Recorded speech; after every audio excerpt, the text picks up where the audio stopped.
तो कैसे हैं आप सभी लोग। एक बार फिर से वेलकम है आपका मेरे YouTube channel study with Yogesh इसमें।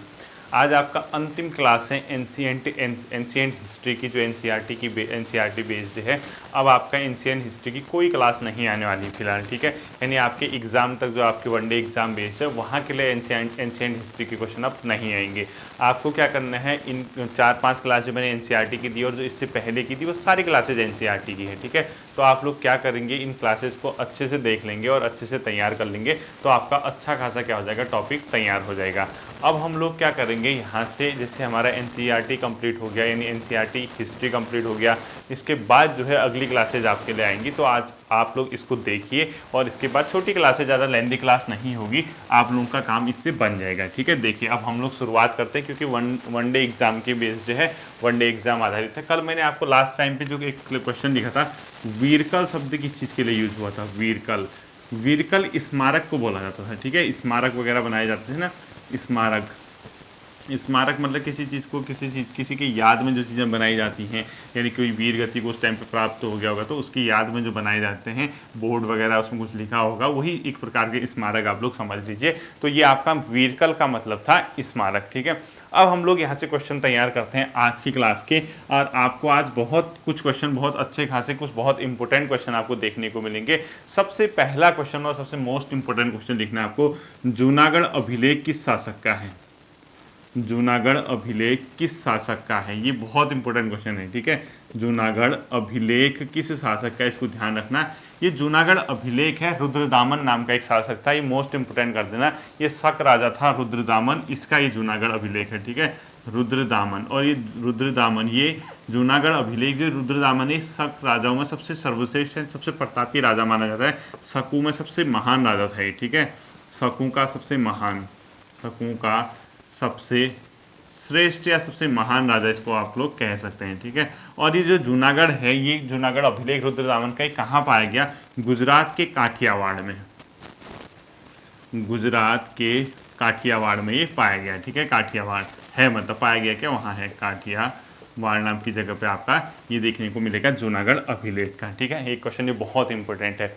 इसी के साथ साथ आपको एक और क्वेश्चन मैं आपको यहाँ पे बता देना चाहता हूँ, ये मोस्ट इंपोर्टेंट क्वेश्चन है। भारत में संस्कृत भाषा का पहला अभिलेख कौन सा है, वो रुद्रदामन का ही अभिलेख है, जूनागढ़ अभिलेख। तो क्वेश्चन लिखो, भारत में संस्कृत का पहला अभिलेख, भारत में, इससे पहले प्राकृत भाषा में हुआ करते थे, ठीक है। भारत में संस्कृत भाषा का पहला अभिलेख, मोस्ट इंपोर्टेंट कर देना, संस्कृत भाषा का पहला अभिलेख किस शासक का है। अगर आपसे पेपर में पूछता है तो तुरंत उसको ये बता देना कि सर ये किसका है, रुद्रदामन का है, रुद्रदामन नाम का, ठीक है। इससे पूर्व जितने भी होते थे वो प्राकृत भाषा में होते थे, तो ब्रैकेट में लिखो, इससे पूर्व, प्राकृत भाषा मतलब जो आम लोगों के बीच की बोलचाल की भाषा होती थी, ठीक है। इससे पूर्व जितने भी अभिलेख थे वो किसके थे, प्राकृत भाषा में हुआ करते थे, प्राकृत भाषा। लेकिन जूनागढ़ का अभिलेख जो है, मतलब अपने आप में किसका, रुद्रदामन का जो अभिलेख है वो पहला ऐसा अभिलेख है जिसको संस्कृत भाषा में किया गया है, ठीक। अब रुद्रदामन से ही एक सुपर इंपोर्टेंट क्वेश्चन हमेशा से मैं कहता आया हूँ,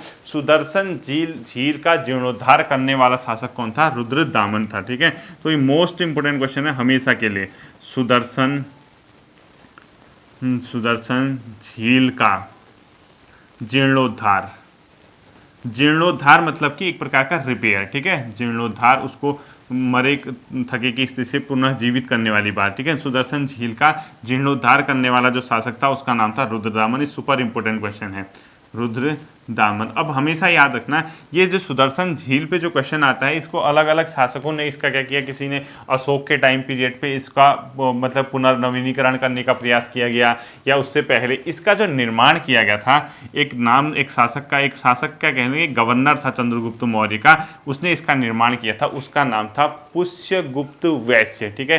ये बहुत इंपॉर्टेंट क्वेश्चन है, सुदर्शन झील का निर्माण किसने किया था, पुष्यगुप्त वैश्य ने, पुष्यगुप्त वैश्य नाम के शासक, मतलब एक गवर्नर ने इसका निर्माण किया था। और किसके शासनकाल में, किसके आदेश पर, चंद्रगुप्त मौर्य के आदेश पर, चंद्रगुप्त मौर्य की किस पे, आदेश पे क्या किया गया था, इसका निर्माण किया गया था। और ध्यान रखना, ये जो सुदर्शन झील है ये अपने आप में गुजरात में ही स्थित है, काठियावाड़ में, ठीक है। गुजरात के काठियावाड़ नाम की जगह पे ही, गुजरात के काठियावाड़, काठियावाड़, यानी जो जहाँ पे आपका जूनागढ़ है वहीं अपने आप में ये सुदर्शन झील है। ठीक है, ये होगी। अब देखिए यहाँ से क्वेश्चन, पहला क्वेश्चन अगर आपसे पूछता है जूनागढ़ अभिलेख किस शासक का है, ये स्टार क्वेश्चन हमेशा से रहता है, रुद्रदामन का है और ये कहाँ है, गुजरात के काठियावाड़ में। शकु का सबसे महान शासक कौन हुआ करता था, रुद्रदामन हुआ करता था।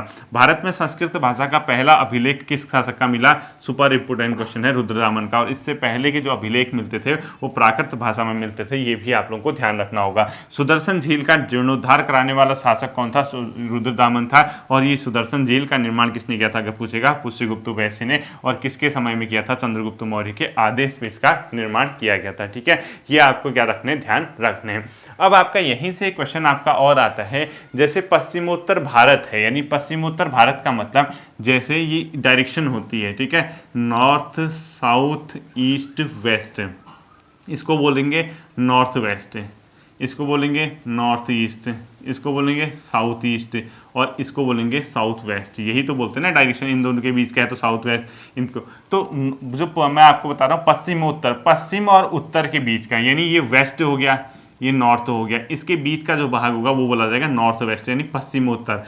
पश्चिमोत्तर भारत में तांबे के बहुत से सिक्के मिले हैं, ठीक है, इन इलाकों में। तो आपको एक क्वेश्चन याद रखना है, पश्चिमोत्तर भारत में सर्वाधिक तांबे के सिक्के किन शासकों के मिले हैं, कुषाण लोगों के। यानी जो कुषाण वंश था जिसने आपका मध्य एशिया के इलाके में जो शासन करते थे, ये पंजाब के इलाके में पहुंचे, अफगानिस्तान वगैरह के इलाके में, इन लोगों ने इन इलाकों में क्या चलाए थे, तांबे के सिक्के चलाए थे। तो अगला क्वेश्चन आपको लिखना है, पश्चिमोत्तर भारत में किन शासकों के तांबे के सिक्के प्राप्त हुए हैं। क्या लिखोगे, पश्चिमोत्तर भारत,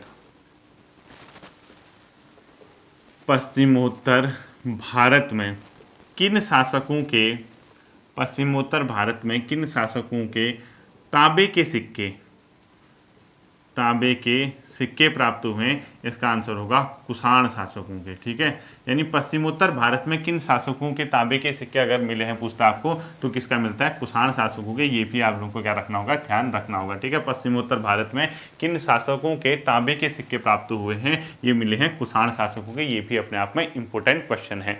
अब देखिए, जब कुषाण शासक यहाँ शासन कर रहे थे, ये इनका जो इन्होंने जो धर्म को अपनाया था, इनके शासकों ने, अधिकांश शासकों ने बौद्ध धर्म को अपनाया था। इनका सबसे महान जो शासक था वो था कनिष्क। ठीक है, कुषाण वंश का सबसे महान शासक लिखो, कुषाण वंश का सबसे महान शासक कौन था, कनिष्क। कुषाण वंश का सबसे महान शासक कौन हुआ करता था, कनिष्क हुआ करता था। ठीक है, ये कनिष्क जो था किस धर्म से संबंधित था, बौद्ध धर्म के महायान शाखा से। यानी कनिष्क जो था बौद्ध धर्म के महायान शाखा से, बौद्ध धर्म के महायान शाखा, महायान, क्योंकि शाखा जो मतलब महायान संप्रदाय कर दीजिए, इसके दो संप्रदाय थे, हीनयान और महायान। आपको अगर ध्यान होगा मैंने आपको बताया था, तो बौद्ध धर्म के महायान संप्रदाय से कनिष्क शासक सम्मिलित था। और इस कनिष्क ने एक संवत चलाया था जिसको बोला जाता है शक संवत। ठीक है, और उसी शक संवत के आधार पर भारत ने उस संवत को अपनाया हुआ है। तो आपको मोस्ट इंपोर्टेंट क्वेश्चन लिखना है, शक संवत किसने चलाया था, शक संवत किसने चलाया था, कनिष्क ने। ये बहुत आता है पेपर में। ठीक है, और एक शक संवत कब से चलाया था, 78 AD, यानी 78वीं ईसा से, यानी AD का मतलब ईस्वी। ठीक है, यानी 78 AD में इसने क्या चलाया था, शक नाम का संवत चलाया था। इस शक संवत को भारत सरकार ने वर्तमान में अपनाया है। ठीक है, भारत सरकार द्वारा इसी को अपनाया गया है। भारत में कौन सा संवत चलता है आपने पढ़ा होगा ना, जैसे आप हिंदी जो पंचांग वगैरह, हिंदी कैलेंडर वगैरह आते हैं, उसमें आप लोगों ने एक टर्मोलॉजी सुना होगा, इतने सके। आप लोगों ने कोई सरकारी वो भी पढ़े होंगे, उसमें इतना शक, वो इतने बजे, ये सब लिखा रहता है, वो यही है। ठीक है, भारत सरकार द्वारा इसे अपनाया गया है, द्वारा इसे अपनाया गया है, अपनाया गया है। ये भी आपको क्या रखना होगा, ध्यान रखना होगा। यानी शक संवत किसका है, कनिष्क ने चलाया था 78 AD में। और कनिष्क जो था बौद्ध धर्म की महायान संप्रदाय से मतलब इसका संबंध था। ये आपको सब ध्यान रखने होंगे। तो जब ये बौद्ध धर्म का प्रचार कर रहे थे, तो कुषाणों के समय में साउथ इंडिया में 2 इलाके बौद्ध धर्म के प्रसिद्ध केंद्र बन गए। उनका नाम पूछता है, नागार्जुन कोंडा व अमरावती किसके समय में साउथ इंडिया में क्या थे, एक प्रकार के बौद्ध मतलब बौद्ध केंद्र हुए थे। ठीक है, तो लिखो नागार्जुन कोंडा, नागार्जुन कोंडा प्लस अमरावती। नागार्जुन कोंडा तथा अमरावती किस मतलब शासन के समय बौद्ध धर्म के केंद्र बने थे? बौद्ध धर्म के केंद्र, तो कुषाण आंसर होगा। ठीक है, आपको पूरा क्वेश्चन क्या लिखना है, दक्षिण भारत में, दोनों आंध्र प्रदेश में, ठीक है, दक्षिण भारत में नागार्जुन कोंडा व अमरावती किन शासकों के समय बौद्ध धर्म का केंद्र बने थे? अगर आपसे पूछता है तो हमेशा याद रखना कुषाण के समय। ठीक है, तो क्वेश्चन और सुन लो, दक्षिण भारत में नागार्जुन कोंडा व अमरावती किन शासकों के समय दक्षिण भारत में बौद्ध धर्म का केंद्र बने थे? तो आपका क्या आ जाएगा, कुषाण शासकों के समय बने थे, ये आपको याद रखना। ठीक है, और ये महान केंद्र हुआ करते थे, उसमें ये आपको याद रखना है। अब देखिए, मैंने आपको मौर्य काल पढ़ाया था। मौर्य काल अगर आपको याद होगा, मौर्य के बाद मौर्योत्तर काल, यानी मौर्य के बाद जो आए उनको मौर्योत्तर कहते हैं। ठीक है, मौर्य के उत्तर में यानी मौर्य के बाद, तो कौन शासक यहाँ शासन कर रहे थे? पूर्वी भारत का जो इलाका है वहां शुंग वंश ने शासन किया। शुंग वंश ने कहाँ शासन किया?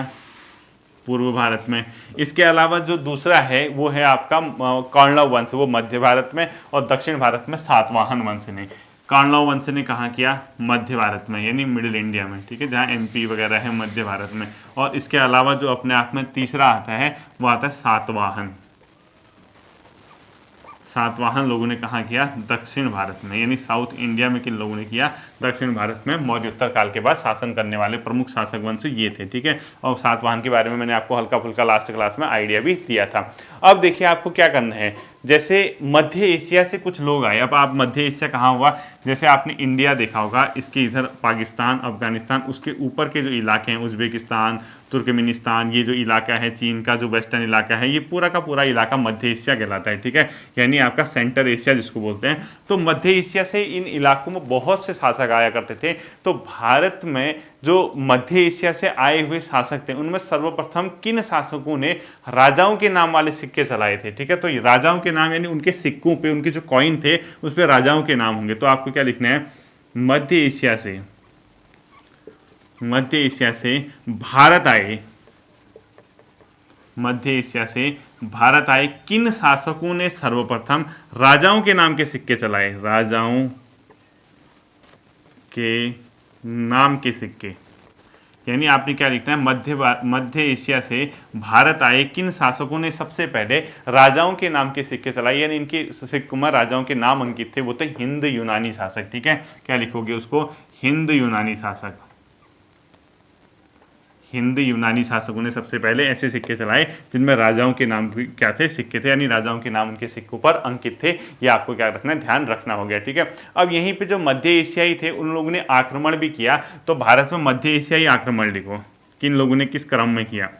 मध्य एशियाई आक्रमण। ठीक है, मिडिल जो इंडिया मतलब एशिया था वहाँ से भारत में जो आक्रमण हुआ किन किन शासकों ने किया? सबसे पहले किया अपने आप में यूनानी, शक, पहलव और कुषाण। ठीक है, ये क्वेश्चन आता है पेपर में, मध्य एशिया से सबसे पहले किसने आक्रमण किया? सबसे पहले यूनानी, पल्लव वंश जिसको कहते हो। ठीक है, शक और कुषाण, अंत में इनमें से किसने अटैक किया भारत में? कुषाणों ने किया। ठीक है, ये इनका सीरीज था, यूनानी, पहलव, शक और कुषाण। ये आपको याद रखना है।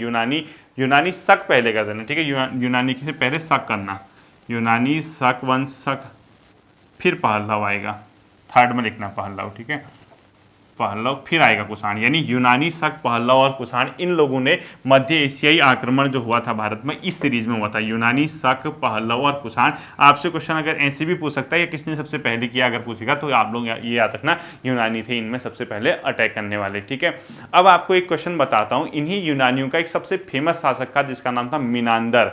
और मीनांदर के बारे में एक यहाँ इन लोगों की किताब चलती है भारत में, मतलब चलती क्या, फेमस बुक है प्राचीन भारत की, उसका नाम है मिलिंद पान्हो। ठीक है, उस मोस्ट इंपोर्टेंट किताब है, मैं आपको बताता हूं। तो आपने यूनानी प्रसिद्ध शासक लिखो, यूनानी प्रसिद्ध शासक, प्रसिद्ध शासक का नाम जो यूनानी था उसका नाम था मिलिंदर। क्या नाम लिखोगे इसका? मिलिंदर नाम लिखोगे। यूनानी प्रसिद्ध शासक है उसका नाम लिखो आपने मीनांदर या मिलिंदर, जो भी अलग अलग किताबों में लिखा होगा, मीनांदर। अब इस मीनांदर ने एक बौद्ध गुरु थे, उनका नाम था नागसेन, उसके साथ उससे क्या ली थी? शिक्षा ली थी। ठीक है, तो इसके मीनांदर के ब्रैकेट में लिखो, इन्होंने नागसेन, अभी आपको बताता हूँ क्वेश्चन, नागसेन से बौद्ध शिक्षा ली थी, बौद्ध शिक्षा क्या ली थी, ग्रहण करी हुई थी, यानी मीनांदर ने। ठीक है, अब आपका क्वेश्चन क्या पूछता है, इन्हीं पे एक बुक आधारित है जिसमें इस मिलिंदर यानी मीनंदर और ये नागसेन के आपस में बौद्ध धर्म के लेके प्रश्नोत्तर हुए हैं, उसी पे आधारित एक बुक का नाम है, उसका नाम है मिलिंद पान्हो। मोस्ट इंपोर्टेंट बुक है मिलिंद पान्हो पुस्तक, किस पे आधारित है, लिखो मिलिंद पान्हो। मिलिंद पान्हो, ये जो बुक है मिलिंद पान्हो, ये क्या है, ये किस चीज़ का संकलन है, इस मिलिंद पान्हो में आपको बताता हूँ। पान्हो, ठीक है, इसमें किस चीज़ का, जैसे ये देखो, ये यूनानी शासक है जो मीनांदर है, इसका और ये नागसेन का बौद्ध धर्म को लेके जो आपस में इनका डिस्कशन हुआ यानी प्रश्नोत्तर हुए, उसका वर्णन इसमें किया गया। तो इसमें क्या लिखोगे, मीनांदर व नागसेन का बौद्ध धर्म पर प्रश्नोत्तर, इसका नाम लिखो, क्या लिखोगे, मीनांदर प्लस नागसेन का बौद्ध धर्म पर प्रश्नोत्तर, बौद्ध धर्म पर प्रश्नोत्तर का इसमें क्या किया गया है, वर्णन किया गया है, किसमें, मिलिंद पान्हो में। आपको ये चीज ध्यान रखनी है। ठीक है, तो मिलिंद पान्हो क्या है, आपको ये समझ आ जाएगा, आपको ये पता होना चाहिए। ठीक है, अब यहीं पे एक हेलेनिस्टिक कला का संबंध किस देश से है, इसी यूनान से। ठीक है, हेलेनिस्टिक कला का संबंध देखो, ईरान यूनान ऐसे आएगा पेपर में, हेलेनिस्टिक कला, इसका संबंध किससे है, यूनानियों से। यूनान मतलब रोम ग्रीस वगैरह का जो इलाका हुआ करता था उससे। ठीक है, यूनान से हेलेनिस्टिक कला का संबंध है, आपको ये ध्यान में रखना होगा। ठीक है, अब यहाँ से क्वेश्चन सीधे सीधे आते हैं मैगस्थनीज से संबंध है। मैगस्थनीज कौन था, आपको पता होगा, चंद्रगुप्त मौर्य किसके समय में भारत आया था, मैंने आपको सब पढ़ाया था। मैगस्थनीज ने एक पर्टिकुलर राज्य को भारत में मोतियों का देश कहा, सुपर इंपोर्टेंट कर देना। मैगस्थनीज ने किसे मोतियों का देश कहा, मोतियों का देश कहा, ये क्वेश्चन भी पेपर में आपका देखने को मिल सकता है। ठीक है, मैगस्थनीज ने किसे मोतियों का देश कहा, इसका आंसर है पांड्य शासकों को। ठीक है, यानी पांड्य जो राज्य था साउथ में, उन लोगों को इसने क्या कहा था, मोतियों का देश कहा था। ये भी आपको पता होना चाहिए कि मैगस्थनीज ने किसे मोतियों का देश कहा, ये था अपने आप में पांड्य शासकों को, इसने मैगस्थनीज ने क्या कहा था, अपने आप में मोतियों का देश। ये आप लोग ये याद रखना। ठीक है, अब देखो दो टर्मोलॉजी बताता हूँ। मथुरा जो था किस चीज के लिए प्रसिद्ध हुआ, बौद्ध कला का केंद्र।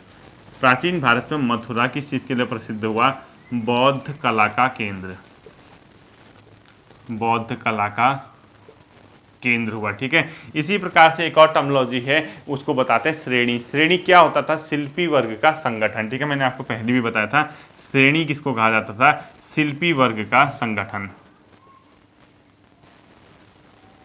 शिल्पी वर्ग का संगठन क्या कहलाता था, उस टाइम पे श्रेणी कहा जाता था शिल्पी वर्ग के संगठन को। ये भी आप लोग ध्यान रखोगे। ठीक है, अब आपको मैं एक और चीज़ बताता हूँ, जो मतलब कुषाण राजा थे, उनमें से बड़ी संख्या में उन लोगों ने सोने के सिक्के चलाए। उनमें से जो एक उसका नाम था कटफेसिस द्वितीय, उसका नाम था। ठीक है, तो आप लोग क्या लिखोगे, कुषाण राजा जिसने बड़ी मात्रा में सोने के सिक्के चलाए, कुषाण राजा जिसने स्वर्ण सिक्के बड़ी मात्रा में चलाए। ठीक है, सोने के सिक्के बड़ी मात्रा में यानी ज़्यादा अमाउंट में इसने क्या चलाए, सोने के सिक्के चलाए। उस कुषाण राजा का नाम अगर अभी कभी पेपर में आपसे पूछता है तो उस राजा का नाम आपको बताना है, कैडफाइसिस सेकंड है उसका नाम है। क्या है, कैडफाइसिस सेकंड, कैडफाइसिस सेकंड, इसका क्या हो गया, नाम हो गया। यानी कुषाण राजा जिसने बड़ी मात्रा में सोने के सिक्के चलाए थे, उसका नाम अगर पेपर में कभी पूछता है तो उसका नाम है कैडफिसिस सेकंड। ये भी आप हमको क्या करना होगा, ध्यान रखना होगा। ठीक है, अब आपका चोल के बारे में बताता हूँ। चोल जो थे साउथ इंडिया में, उनकी राजधानी थी पुहार, जिसका वर्तमान में कावेरी पट्टनम कहते हैं तमिलनाडु में। ठीक है, तो यानी तमिलनाडु आंध्र प्रदेश के इलाके में। तो चोल की राजधानी लिखो, चोल वंश की राजधानी, चोल वंश की कहाँ इन लोगों ने एक राजधानी बनाई थी, इसका नाम है पुहार। और इस पुहार को वर्तमान में कावेरी पट्टनम कहते हैं। ठीक है, इसको क्या बोला जाता है, कावेरी पट्टनम। तो ब्रैकेट में लिखो कावेरी पट्टनम, पट्टनम। ठीक है, पुहार किसको बोला जाता है, कावेरी पट्टनम, ये पुहार बोला जाता है। यानी चोल राजधानी कहाँ थी, पुहार, जिसको वर्तमान में जिसकी पहचान किसके रूप में हुई है, कावेरी पट्टनम।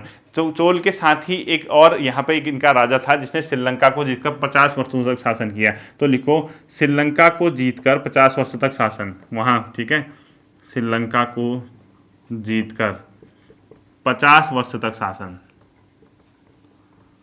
50 वर्ष तक शासन किसने किया था, यानी वो चोल राजा कौन था, उसका नाम अगर आपसे पूछता है तो एलारा बोलते हैं उसको, ठीक है, एलारा, एलारा, ठीक है। ये कौन था, चोल शासक था जिसने श्रीलंका को जीतकर 50 सालों तक शासन किया, उसका नाम क्या था अगर कोई पूछता है तो एलारा था। और यहीं पर एक चेर राज्य था, उसमें एक राजा का नाम था लाल या भाल चेर नाम से किसको जाना जाता था, उसका नाम था सेंगुटवन, ठीक है, लाल या भाल चेर नाम से जाना जाता था, लाल या भाल चेर नाम से किस राजा को जाना था, उसका नाम था अपने आप में क्या, सेंगुटुवन, ठीक है, सेंगुटुवन, सेंगुटवन, सेंगुटुवन करके उसका जाना जाता था। ये कौन था, एक चेर राजा था सेंगुटवन, इसको किस नाम से जाना जाता था, लाल या भाल चेर के नाम से इसको जाना जाता था, ठीक है।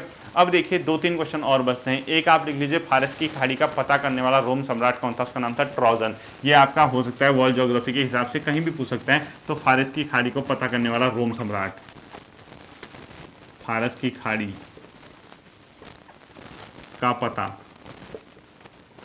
किस शासक को चला, कौन, ट्रोजन उसका नाम था, ठीक है, ट्रोजन। ये कौन था, रोम सम्राट था, रोम का एक सम्राट था, इसी ने सबसे पहले क्या लगाया था, फारस की खाड़ी का पता लगाया था, इसका नाम क्या था, ट्रोजन नाम था इसका। ये भी आपको क्या करना है, ध्यान में रखना है। और एक इसी प्रकार से एक आपको यवनिका शब्द मिलेगा। भारत में यवनिका किसकी देन है, यवनिका मतलब पर्दा, ठीक है, पर्दा मतलब जो नाट्य शास्त्र होता है उसमें पर्दा वर्दा चलता है ना, आपने देखा होगा नाटक वाटक जब होते हैं, तो यवनिका किसके लिए यूज हुआ, पर्दा के लिए, यवनिका ब्रैकेट में पर्दा लिखो, देन है, किन लोगों की देन है भारत में, ये है अपने आप में यूनानियों की देन है, यूनानी कला की। और ये नाट्य कला का एग्जाम्पल, नाट्य कला में यूज होता है, ठीक है, यूनानी लोगों की देन है। और ये किस में यूज होता है, नाट्य कला में, नाट्य कला में। ये यवनिका किस चीज़ के लिए संबंधित है, पर्दा से संबंधित है, ये आप लोगों को ध्यान रखना है, ठीक है। बुद्ध की प्रतिमाएं किस उसमें मिली है, कला में, गांधार और मथुरा में। तो बुद्ध की प्रतिमाएं लिखो, बुद्ध की प्रतिमाएं किस किस में मिली है, एक तो गंधार कला और दूसरा किस में मिली है, गंधार के साथ साथ मथुरा। इन दोनों कला में इसका क्या हुआ है, निर्माण हुआ है। अधिकांश बुद्ध की प्रतिमाओं का गंधार व किस में निर्माण हुआ है, अपने आप में मथुरा कला में निर्माण हुआ है। ये भी आपको ज्ञान रखना है, मथुरा शैली में, ठीक है। अब आपके 2 क्वेश्चन लास्ट में बचते हैं। एक, कुषाणों की राजधानी कहाँ थी, पेशावर पहली, सेकंड मथुरा बताई जाती है। तो कुषाणकालीन राजधानी लिखो, कुषाण राजधानी, पहली राजधानी थी इनकी पेशावर। अगर पेशावर नहीं पेपर में आता है तो इसका ब्रैकेट में उसका उस समय का नाम लिखो पुरुषपुर, क्या लिखोगे, पुरुषपुर। और इसकी जो सेकंड राजधानी मानी जाती है, मथुरा मानी जाती है, ठीक है। मथुरा इसकी क्या राजधानी थी, सेकंड राजधानी थी। किन लोगों की, कुषाण वंश की राजधानी, सेकंड राजधानी कहाँ मानी गई है, मथुरा मानी गई है। ये आप लोग याद रखना, ठीक है। और आज के दिन का अंतिम जो आता है, आप लोग हेडिंग देखो, पहल्लव शासक।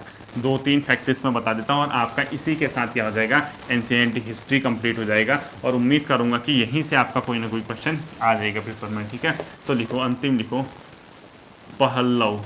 अब ये सब बिना समझाए बताए गए हैं, आप लोगों के पेपर की नज़दीक देखते हुए फैक्ट वन डे एग्जाम के आधार पे आपको मैंने बताया। पहल्लव जो शासक थे, ये पश्चिमी भारत में शासन करते थे, यानी वेस्टर्न इंडिया में, पश्चिमी भारत के छोटे से भाग में, ठीक है। पश्चिमी भारत में इनका शासन था, छोटे से भाग में इनका शासन हुआ करता था। और इनका जो सबसे प्रसिद्ध राजा था उसका नाम था गोंदोफर्निल, यानी प्रसिद्ध राजा लिखो गोंदोफर्निल, गोंदोफर्निल, ठीक है। इनका प्रसिद्ध क्या था, राजा का नाम था, प्रसिद्ध राजा गोंदोफर्निल था, ठीक है। और इसके अलावा इनके बारे में एक और फैक्टर रखना, ये मूल निवासी जो थे कहाँ के थे, ईरान के थे। मूल निवास कहाँ था इनका, ईरान का, मूल निवास ईरान का। और लास्ट फैक्ट आज के दिन का और इस एंशिएंट हिस्ट्री का, इनके समय में एक जो मतलब ये ईसाई धर्म का प्रचारक जो था उसका नाम था सेंट थॉमस। वो क्या आया था, भारत आया था, ठीक है। ईसाई धर्म प्रचारक सेंट थॉमस भारत आया था, लिखो, ईसाई धर्म प्रचारक सेंट थॉमस भारत आया था, थॉमस या थॉमस, ठीक है, क्या आया था, भारत की यात्रा पर आया था, ठीक है। इसी के साथ आपका एंशिएंट हिस्ट्री क्या होता है, द एंड होता है। आपको क्या करना है, पहले की जो मौर्योत्तर मौर्य काल तक मैंने जो वीडियोस कराई थी पहले, ठीक है, इन एनसीईआरटी की क्लास 4 क्लास से पहले या 5 क्लास से पहले, वो भी आपकी एंशिएंट हिस्ट्री एनसीईआरटी ही आधारित हैं, ये भी आपके एनसीईआरटी आधारित हैं। आप लोगों को इतना पोर्शन जो होगा आप क्या करना होगा, कंप्लीट रखना होगा, ताकि आपकी एंशिएंट हिस्ट्री से जो हो क्वेश्चन गलत ना हो। ठीक है, आप लोग इसको रिवाइज करना, अच्छे से इस चीज़ को देख लेना, इस चीज़ को कंप्लीट कर लेना। फिर मिलता हूँ आपके साथ अगले सेशन पे। अपना ध्यान रखिए। Thank you.